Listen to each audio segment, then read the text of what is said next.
સુખી રે દુખી કહો રે આજી આમાં પ્રજા સુખી રે દુખી કહો રે આજી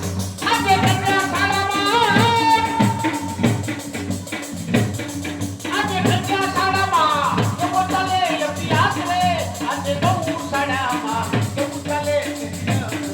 આજે નવું શાળામાં કેવું ચાલે ધન્ય માતામાં ભગવતીમાં ભારતી ગુણ તારા ગવાય છે પાપ વધે છે પૃથ્વી છે અવતાર તારો થાય છે ધર્મ શા માટે કહું છે કે જેનો રાજા સુખી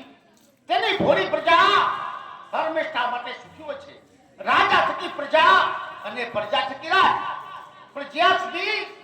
મારી કચેરી વાળીમાં દીવાનજી ના હોય ત્યાં સુધી મને ચેન પડતું નથી કોણ છે આજાર મહારાજ ને ઘડી ખમ્મા મહારાજ જય મહાકાળી જય મહાકાળી દીવાનજી હા જ્યારે મદ્રાસના મહેલ વિશે આરામ કરતો હતો ત્યારે બેનો દીકરીઓ માતાજીના ગરબા ગાય તેવા મારા કાને આવ્યો છે શા માટે મહારાજ તમને કાંઈ ખબર નથી આસો માસના નોરતા છે એટલે નવરાત્રી આવે છે એટલે બેનો દીકરીઓ સૌ સોની ગલીએ વિશે ગરબા ગાઈ રહી છે તો દીવાનજી અત્યારે